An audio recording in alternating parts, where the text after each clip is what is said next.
नमस्कार साथियों, स्वागत है आप सभी का पढ़ाईपुर के इस नए वीडियो में।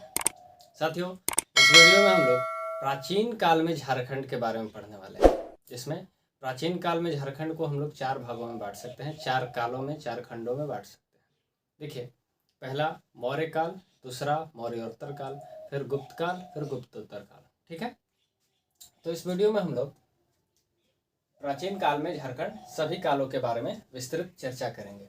शुरू करते हैं। देखिए, मौर्य काल से, जिसमें कौटिल्य का अर्थशास्त्र के बारे में पढ़ेंगे। तो कौटिल्य के अर्थशास्त्र में जो है, झारखंड को कुक्कुट या कुक्कुट प्रदेश कहा गया है। झारखंड को क्या कहा गया है? कुक्कुट या कुक्कुट प्रदेश कहा गया है। ठीक है, और यहाँ पे इस समय व्यवस्था कैसी थी? गणतंत्रात्मक शासन प्रणाली थी।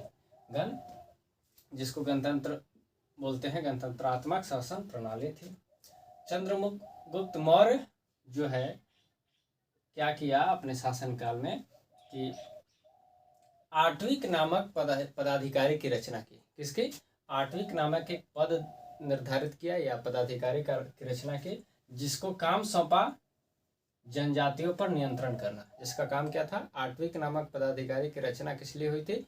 जनजातियों पर नियंत्रण के लिए। ठीक है, इसमें वर्णन है, इंद्रावक नदी जो ईब एवं शंख का इलाका था, वहां से हीरा की प्राप्ति हुई इस काल में। चंद्रगुप्त सेना के लिए हाथी झारखंड से ही मंगवाता था। चंद्रगुप्त सेना के लिए हाथी कहाँ से मंगवाता था? झारखंड से। अब पढ़ते हैं अशोक के बारे में। देखिए, अशोक के 13वें शिलालेख में झारखंड को आटव, आटविक एवं आटवी कहा गया। आटव, आटविक एवं आटवी कहा गया। जो झारखंड जो था उस समय उड़ीसा से समुद्र तट तक फैला था। समुद्र तट तक फैला हुआ था। समुद्र तट तक फैला हुआ था। इस समय जनजातियों पर जो नियंत्रण था इसके काल में अप्रत्यक्ष नियंत्रण था। जनजातियों पर नियंत्रण अप्रत्यक्ष था। ये इम्पोर्टेंट है, ये पूछा गया भी है। ये और एक ये दोनों पूछा गया है कि कौटिल्य के अर्थशास्त्र शासन व्यवस्था कैसी थी? गणतंत्रात्मक। और यहाँ पे जनजातियों पर नियंत्रण कैसा था? तो नियंत्रण था अप्रत्यक्ष नियंत्रण। ठीक है, अशोक ने बौद्ध धर्म के प्रचार हेतु, किसके धर्म? अशोक जो बौद्ध धर्म का अनुयायी था, यह मानता था, बौद्ध धर्म के प्रचार हेतु उसने रक्षित नामक अधिकारी को झारखंड भेजा था प्रचार के लिए। बौद्ध धर्म के प्रचार के लिए अशोक जो है रक्षित नामक अधिकारी को झारखंड भेजा था। अब बात करते हैं मौर्योत्तर काल। ठीक है, मौर्योत्तर काल में सर्वप्रथम विदेशियों से व्यापार संबंध स्थापित हुआ। इसी काल में विदेशियों से व्यापार संबंध स्थापित हुआ था। और इसी काल में विदेश से आक्रमणकारी का आगमन हुआ। झारखंड में विदेश से आक्रमणकारी का आगमन हुआ। यहाँ पे सिंहभूम, झारखंड के सिंहभूम में रोमन साम्राज्य के सिक्के मिले। इस काल में सिंहभूम से रोमन साम्राज्य के सिक्के मिले। ठीक है, चाईबासा झारखंड का जो जिला है, वहां से इंडो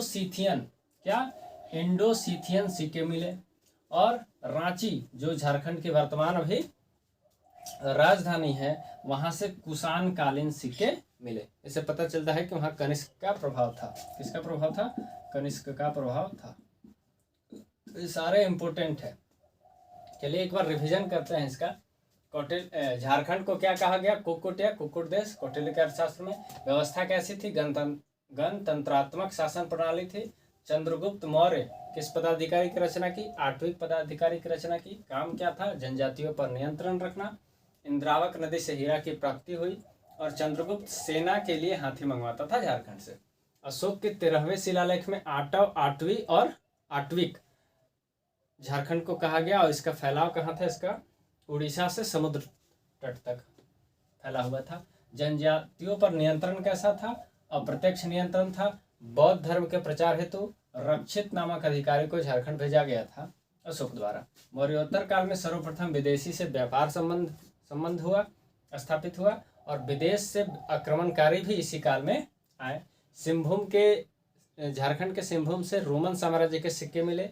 चाईबासा से इंडो सीथियन सिक्के मिले। और रांची से कुषाण कालीन सिक्के मिले। तो चलिए अब हम लोग गुप्त काल और गुप्तोत्तर काल के बारे में अध्ययन करेंगे। ठीक है, तो चलिए अब बात करेंगे गुप्त काल के बारे में। तो देखिए, गुप्त काल को भारतीय इतिहास का स्वर्ण युग कहा गया है। गुप्त काल को क्या कहा गया है? भारतीय इतिहास का स्वर्ण युग कहा गया है। ठीक है, गुप्त काल को भारतीय इतिहास का स्वर्ण युग कहा गया है। और इसी काल में जो है मुंड पाहन महतो भंडारी प्रथा की शुरुआत इसी काल की देन है। मुंड पाहन महतो भंडारी ना प्रथा की शुरुआत इसी काल में हुई, या इसी के देन है। ठीक है, अब बात करते हैं समुद्रगुप्त। समुद्रगुप्त को भारत का नेपोलियन कहा जाता है। क्या कहा जाता है? भारत का नेपोलियन। समुद्रगुप्त को भारत का नेपोलियन कहा जाता है। प्रयाग प्रशस्ति और इलाहाबाद प्रशस्ति जिसके लेखक हरिसेन हैं। प्रयाग या इलाहाबाद दोनों में से कोई कह सकते हैं प्रशस्ति, इनके लेखक कौन है? हरिसेन है। तो इसी प्रशस्ति में विजय वर्णन किया गया है समुद्रगुप्त का, जिसमें आत्विक विजय वर्णन के बारे में बताया गया है, उल्लेख है उसका। ठीक है, तो यहाँ से 2 क्वेश्चन। इलाहाबाद प्रशस्ति का लेखक कौन है? तो हरिसेन।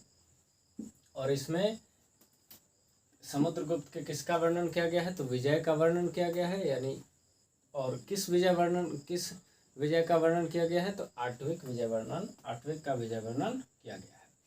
समुद्रगुप्त ने छोटा नागपुर को मुरंड देश कहा है। समुद्रगुप्त ने इसने छोटा नागपुर को क्या कहा? मुरंड देश कहा। और झारखंड इसके अधीन था इसके समय में, और इसने पुंडवर्धन को अपने राज्य में मिला लिया। अब बात करेंगे चंद्रगुप्त II यानी विक्रमादित्य के बारे में। देखिए, इसमें ज़्यादा इम्पोर्टेंट पॉइंट कुछ ज़्यादा नहीं है, बस 2 हैं।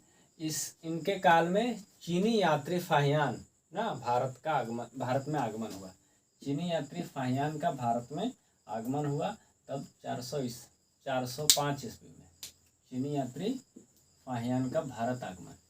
और फाहियान ने झारखंड को कुकुटलाट कहा है। क्या कहा है? कुकुटलाट। ठीक है,